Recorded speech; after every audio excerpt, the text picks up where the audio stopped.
one of the issues is that Mexico became our largest trading partner currently.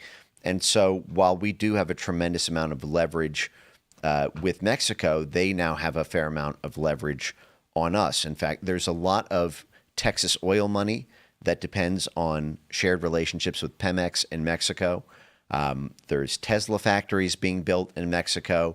We're in a sort of pivot war to stop Chinese influence in Mexico and try to get them to commit more and more to our goods. And so there's the question of how much of this is a conflict versus how much is a cooperation.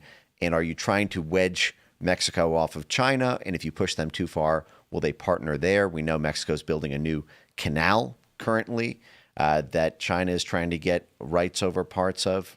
But what do you guys think about the leverage that we have in the Trump administration's current dealings with Mexico? I do think that it's in our national security interest to do whatever we can to stymie Chinese influence in Mexico. I do think that the Monroe Doctrine has value, right? I think that the rest of the world should kind of stay out of this hemisphere, the Western Hemisphere. China will do anything they can to attack the United States in whatever way they can. I truly believe that they're an adversary. So anything that they're doing in conjunction with Mexico, any kind of business dealings, they're not just doing it because they're looking to make some money from Mexico. They're doing it because they're looking for access, or they're looking to be able to access the United States, whether it be by working with cartels, sending in the precursors for fentanyl, or whether it be sending Chinese, young men up through the Darien Gap, from South America through the Darien Gap and up into the United States as illegal immigrants. China's looking to do everything that it can to have as much access and influence over the United States as possible. And I think the United States has to do everything that it can to prevent that and stymie China's efforts, which up to and including making sure that Chinese students can't come to the United States. I saw a tweet today about the 600,000 Chinese students that Donald Trump had made a remark about, and the White House just pulled that back. They said, this ain't happening. Well, kind of. What was that? Kind of pulled Please it go back. on, please. Yeah, well, they said that it was 300,000 over a period of 2 years, which is basically an extension of current policy while they negotiate with China. But the number's still too damn high, right? Like, we should stop all imports of Chinese students until we can figure out what the hell is going on, as Trump would say, maybe in his first term. Not to get too far off the border topic, but Chinese students who are not connected to the CCP who study in the United States literally look at class rosters to make sure that there are no other students in the class with Chinese names, because they're worried about getting spied on and having the things they say reported back to the CCP, which obviously can come down on their families.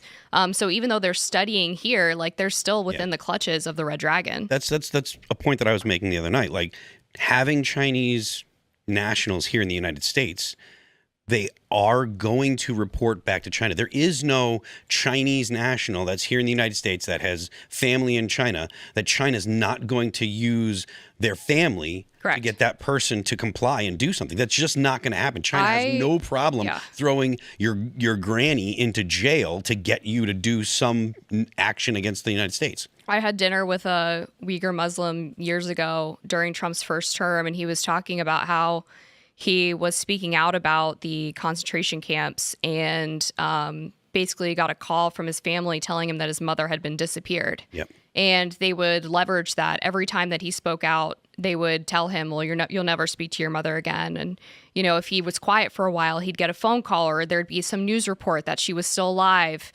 So yeah, anyone who's got family in China or wants the ability to travel back and forth, like, you are under their thumb, even if you don't like them. Yeah. So to think that there's going to be some different policy out of the CCP when it comes to Mexico, I think that's an error, and the United States needs to act accordingly.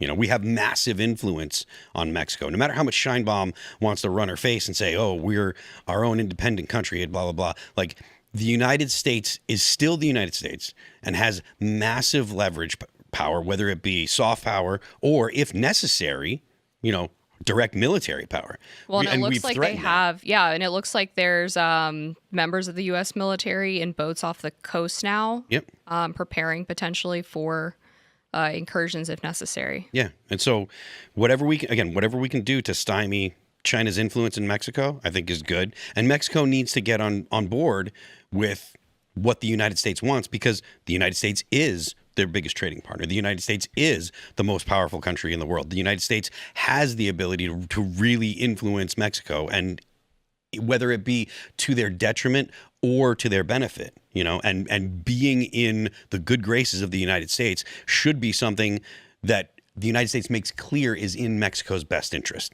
Thanks for checking out this clip from Timcast IRL. Make sure to watch the show live Monday through Friday at 8 p.m. Subscribe to this channel, and we will see you all there.